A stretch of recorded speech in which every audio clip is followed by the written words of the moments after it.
Hello friends, welcome back to the channel Step Solution to Every Problem. This is your host and दोस्त नवीन सेठी। आज फिर हाजिर हूँ आपसे एक नए टॉपिक पर बात करने के लिए जो कि है think out of the box. तो ज़्यादा टाइम ना लगाते हुए करते हैं आज की बातचीत शुरू। तो बेसिकली जो ये सेइंग है, ये कोट है, ये तब रेफ़र की जाती है जब हम कुछ अलग सोचते हैं, बिल्कुल हटके सोचते हैं। उसका रिज़ल्ट भी बिल्कुल अलग ही आता है।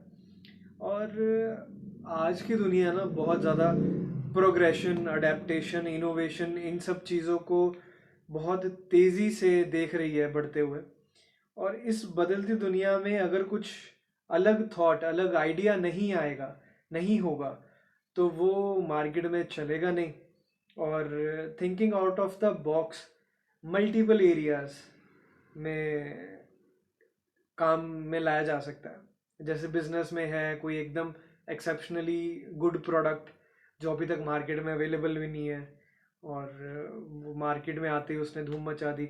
या जो ऑलरेडी प्रोडक्ट अवेलेबल है लेकिन उसकी मार्केटिंग स्ट्रेटेजी बिल्कुल एकदम अलग हटके है, जिसने उसको इतना स्ट्रांगली मार्केट किया कि लोगों ने उसको परचेज करने पे मजबूर हो गए।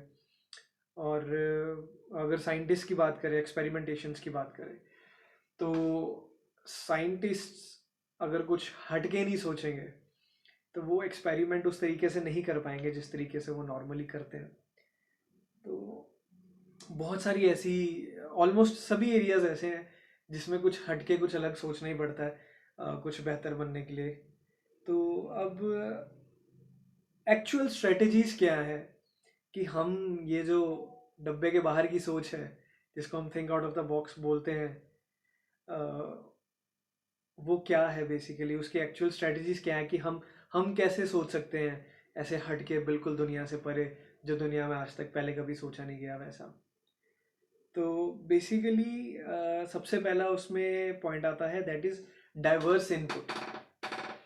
डाइवर्स इनपुट का मीनिंग ये है कि आपको ज़रूरत है उन एरियाज को एक्सपोज होने की जो अभी तक आप एक्सपोज नहीं हुए हो। ठीक है। आपको बहुत सारे एक्सपीरियंसेस को कैटर करना है, बहुत वाइड रेंज ऑफ एक्सपीरियंसेस को कैटर करना है। और बहुत सारे डिसिप्लिन्स हैं, बहुत सारे पर्सपेक्टिव्स हैं जिनको आपको जानना है, जिनको आपको पढ़ना है, ताकि आपका जो इनपुट है वो डाइवर्स हो सके। डाइवर्स माने बहुत ज़्यादा वाइड एरिया आप कवर कर सकते हो नॉलेज सीक इन करने के लिए। पहले खुद में नॉलेज लोगे तभी तो उसको एनालाइज करके कुछ सोच पाओगे। तो अगर कुछ हटके सोचना है तो आपको ऑलमोस्ट वो सारे एरियाज को जानना है जो आपके प्रोडक्ट के या आपके एक्सपेरिमेंट के टच होते हैं जोन में। तो अब ये जो नॉलेज आप लेते हो ना, जो नए एक्सपीरियंसेस आप लेते हो और जो नए पर्सपेक्टिव्स आपके बनते हैं, ये ना जो क्रिएटिव थिंकिंग है ना उसको थोड़ा फ्यूल करते हैं। और क्रिएटिव थिंकिंग का मतलब यहाँ पे ये है कि नॉर्मली जिस तरीके से आप चीज़ें कर रहे हो ना, तो उसमें आप प्लस माइनस करना शुरू करते हो। अगर स्ट्रेट लाइन पे कुछ चीज़ें आप सोच रहे हो ना, तो हाँ उसमें से ये पोर्शन निकाल लिया, चलो ये वाला पोर्शन डाल लिया, तो अब क्या बनेगा। है तो एक्सपेरिमेंटेशन ही है, बट लॉजिक के साथ, नॉलेज के साथ, ताकि वो आपको नुकसान ना करे, कुछ अच्छा ही बनाए आपके लिए। ठीक है जी। और इसके अलावा आपको डिफरेंट लिटरेचर्स, कल्चर्स, स्टोरीज और डाइवर्स ग्रुप ऑफ पीपल, लोगों से मिलना चाहिए, जिससे एक तो हर चीज़ का थॉट, हर चीज़ का पर्सपेक्टिव आपके दिमाग में बैठ पाए और आप उसको, उस इनपुट को अपनी out of the box thinking के लिए एनालाइज कर पाए, सोच पाए।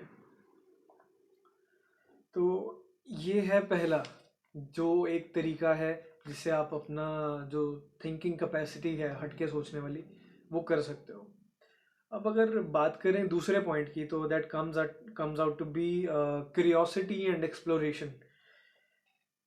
क्यूरियोसिटी कल्टीवेट करना अच्छी बात है, लेकिन ओवर क्यूरियोसिटी कल्टीवेट करना आपको नुकसान भी दे सकती है। आप उस जगह में फंस सकते हैं जिस जगह से आपको शायद निकलने का रास्ता ना मिले।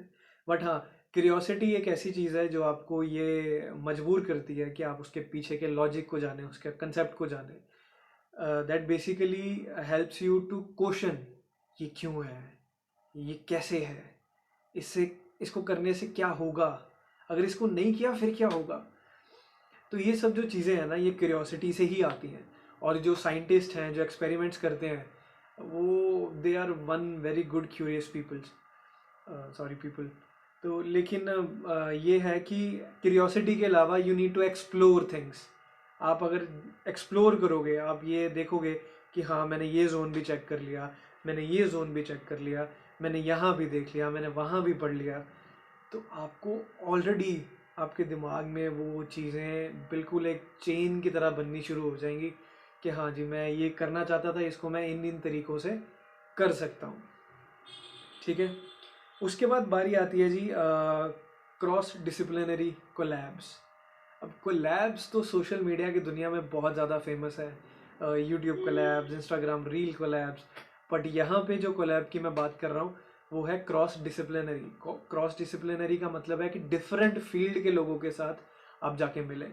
फॉर एग्जांपल अगर आप फिज़िक्स के हैं तो फिज़िक्स में अगर आप स्पेसिफिक किसी टॉपिक पे काम कर रहे हैं, जैसे आइंस्टाइन सर की एक थ्योरी थी जो अभी तक कोई सॉल्व ही नहीं कर पाया, ग्रेट यूनिफाइड थ्योरी, शायद मैं सही नाम ले रहा हूँ. तो अगर आप फिजिसिस्ट हैं तो उसमें कोई ऐसी चीज़ें आती होंगी काम में जो आपको मैथमेटिशियन हेल्प करेगा, जो कोई केमिस्ट्री का पर्सन है वो एक्सपर्ट है वो हेल्प करेगा, कोई फॉर एग्जांपल जो सोलर सिस्टम को जानता है, जो यूनिवर्स को जानता है, वो कोई मदद करेगा.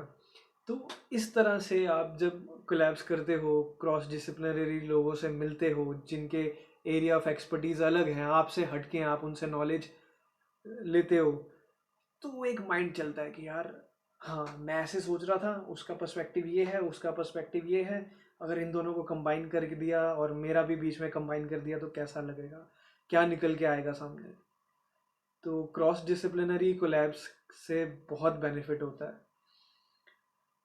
जिस प्रोजेक्ट पर आप काम कर रहे हो और ये जो डाइवर्स ग्रुप के लोग हैं, डिफरेंट एरियाज़ के लोग हैं, डिफरेंट डिसिप्लिन्स के लोग हैं, अगर ये भी आपके साथ उस प्रोजेक्ट में जुड़े हैं, आपकी हेल्प करें, तो एक बहुत ज़्यादा इनोवेटिव थिंकिंग, एक बहुत ज़्यादा इनोवेटिव आइडिया आपको मिल सकता है उसको करने का. तो it can be really breakthrough कि जो कुछ अलग सोच रहा है, कुछ अलग हटके सोच रहा है उनके लिए. दूसरी चीज़ आती है जी इसके बाद, सॉरी तीसरी चीज़ आती है जी एम्ब्रेसिंग फेलियर. बहुत सारी वीडियोस में मैंने ये पॉइंट यूज़ किया है और इसमें भी ये उतना ही ज़रूरी है क्योंकि लाइफ का हर पार्ट एक एक्सपेरिमेंटेशन है और एक्सपेरिमेंटेशन पहली बार में सक्सेसफुल होगा ऐसा बहुत कम होता है.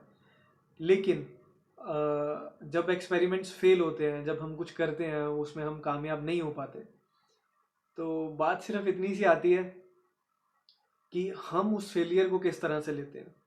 क्या हम उसको इस तरह से लेते हैं कि हम उससे कुछ सीख रहे हैं, या हम उसको इस तरह से लेते हैं कि हाँ हम रोने धोने बैठ गए हैं कि मेरे से तो नहीं हो रहा, मैं तो नहीं कर सकता, मैं कर ही नहीं पाऊँगा, मेरे बस के बाहर है. लेकिन वही है सारा राज छुपा, कुछ हट के कर दिखाने का. क्यों? क्योंकि जब आप फेलियर के बाद रुक जाते हो ना और उस काम को दोबारा नहीं करते हो, तो आप उसको उस हाइटेंड लेवल पे दोबारा नहीं सोच सकते जिस लेवल पे आप ऑलरेडी सोच के उसको कर रहे थे. तो वो फिर डेफिनेटली ये होगा कि फिर आपको रिजल्ट नहीं मिलेगा जब आप उसको छोड़ के दोबारा पकड़ोगे थोड़े टाइम बाद, या जब भी एज पर योर नीड्स. तो जब भी आपका कोई एक्सपेरिमेंट फेल होता है तो ये समझ के चलो कि इसमें ऐसा क्या था जो मैंने कर दिया जो नहीं करना चाहिए था. देन अगेन आप उस चीज़ को करेक्ट करेंगे, अगला एक्सपेरिमेंट करेंगे, वो सक्सेसफुल होगा. अगर वो सक्सेसफुल नहीं होगा तो उसमें से भी आपको पता चलेगा कि क्या गलती आपने करी है. तो फेलियर इज़ एक्चुअली, जो लाइन बोली जाती है ना पिलर्स ऑफ सक्सेस, वो इसीलिए है क्योंकि हम हर गलती से सीख के आगे बढ़ते हैं. तो बिल्कुल भी परेशान नहीं होना फेलियर से, उसको एक्सेप्ट करो, उससे सीखो और आगे बढ़ो. अब कुछ हटके सोचने के लिए ना, इन 3 चीज़ों के अलावा बहुत ज़्यादा ज़रूरी एक स्टेप है, वो है ब्रेनस्टॉर्मिंग ऑफ आइडियाज़। बैठ जाओ एक ग्रुप में यारों दोस्तों के साथ या उन लोगों के साथ जो आपके इस प्रोजेक्ट में शामिल है या शामिल होना चाहते हैं। पूरा दिमाग लगा दो उसमें, यार इसको हम ऐसे करेंगे, नहीं इसको ऐसे नहीं कर सकते, इसमें ये प्रॉब्लम आएगी, इसको लेकिन ऐसे कर सकते हैं क्योंकि इसमें ये तरीका अपनाया जाएगा।